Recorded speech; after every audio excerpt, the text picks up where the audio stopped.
Wilson Morales from Black Film TV. Hey, Ray, how's it going? Hi, Wilson. It's going great. How are you? Good. So, how did it come about when you get the call from Vince that he wants you to be the lead of this series? I don't know. Winning the lottery. Yeah, we had, let me see, we had wrapped Better Call Saul, wrapped filming but not airing, and I'm home back in Los Angeles, and I'm very fortunate that anybody wanted to talk to me about being in their series or shows or things in development, and really interesting people and reading some great scripts, and I was like, gosh, I hope that all of my writers and directors and producers on Better Call Saul, because it was just such an exceptional experience, from the quality of the writing to the environment that they put you in to do your work. I hope they all know that, like, I would also want to work with them. Clearly, they're going to go on and do other projects. And I was like, well, it must go without saying. Of course, we all want to work with them. And I was like, well, do I want to like die thinking like it went without saying and it should have been said? And so I start calling them. And at one point, I'm calling Vince and Peter, and they were together over in the Burbank offices. So they answered together on speakerphone. And I tell them, like, just want you guys to know, for what it's worth, I'd follow you anywhere you go. And Peter says, well, I definitely want to work with you again, Ray. I have things in mind, and I'm positive that we will work again in the future. But I really think Vince needs to say something. And I was like, what? And it turns out he'd been suppressing it and telling everybody, like, don't take her, I'm writing something for her. And that's when he was like, well, I wrote, what he said specifically was, well, I wrote something for you if you're interested, which makes me laugh, the if you're interested part. I was like, yeah, I'm interested. But then he didn't tell me anything. He was like, well, I'm not ready to give you the script, and I don't really want to pitch it to you without you. I just want you to read it. And I was like, it doesn't matter, just yes is the answer. And he's like, no, you can wait till you get the script and think about it. I was like, no, but the answer is yes, it's fine. Wherever you're going, I will follow. And then I got that script about a month later and was thrilled, because I did not see that coming at all.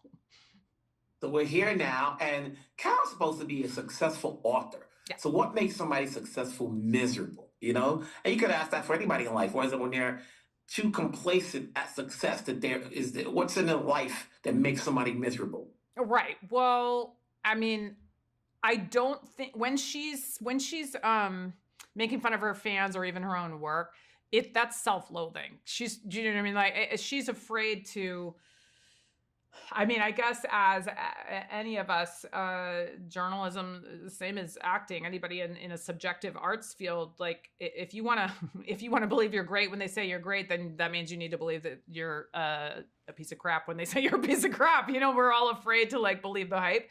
But she's also wants to be the first one to pick at things. She's a fault finder. And I did ask Vince the other day, because someone said, like, I think she's miserable. I wouldn't say she's the most miserable person on earth. And Vince said, she is in what the earth is now. And I was like, oh, yes, that makes sense.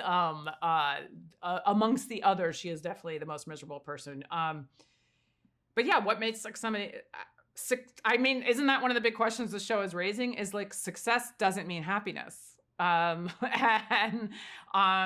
partnerships don't even mean contentment. And I think she absolutely loved her partner, but she didn't even allow herself to find the joy sometimes when she was with her, let alone the joy in her success or having fans. And I think those are deep questions she's going through now.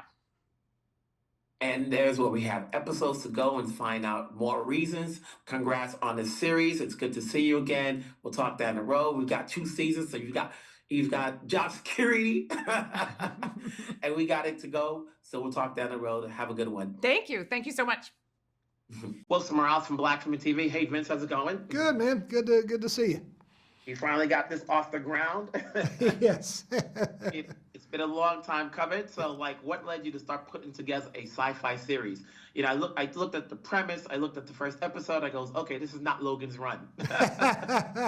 You know what? I love science fiction. I used to work on the X-Files for 7 years. I had that job way back in the early to 90s. mid 90s. It was a long time ago.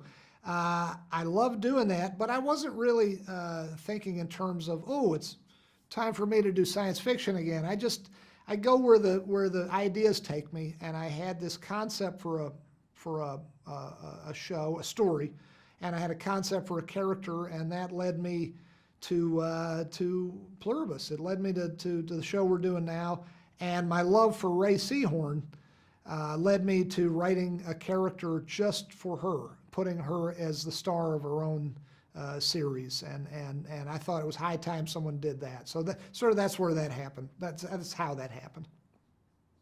Is this set up so you already got a 2-season commitment, which is great because not everybody gets that. Yeah. You know? Oh yeah. So it gives the time to flesh out whatever stories you wanted to go. Is there an ending game past season 2, even though we had a long time away from that? I think this show should be at least 3 seasons. I'm hoping we get that. Back in the early days of Breaking Bad, I would say, yeah, Breaking Bad, 3 seasons maybe at the most, and then we wound up doing 6, and I'm very happy we got to do 6. We'll find out with this one. Maybe it can sustain more than 3 seasons. I hope so. I'm having a great time making it. I got to tell you, I love working with Rhea. We all do. We all love her to pieces, and I love the crew. I love the other Karolina. My God, I love her. And Manuel Vesga and Samba Schutte. God, what a funny guy. What a wonderful, warm human being he is. I love all these guys. So selfishly, I'd be happy to keep this thing going. The premise says it's a miserable person trying to stop happiness. Yeah. But Rhea's character is a successful author. Yeah. So does success make you miserable?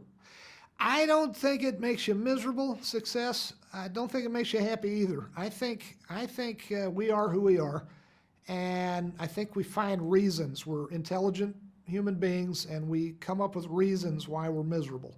We explain them. The best you can do, I think, is find reasons within yourself when you're miserable.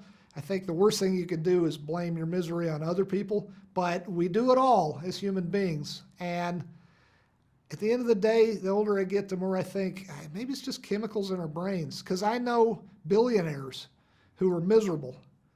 On the other hand, I know people who have had all kinds of terrible bad luck beset against them, and they see life in a positive, optimistic way. I'm so jealous of them. I'm so happy for them. There's no telling, It doesn't make you success. It certainly shouldn't make you miserable, but it definitely doesn't make you happy either. It's just a thing. It's a wonderful thing, but it's just a thing. And happiness lives independently of all that stuff, I think. Well said. Congrats on the series. Let's keep it going. We'll talk down the road. Have a good one. Well, you too. Great talking to you. Thank you, my friend.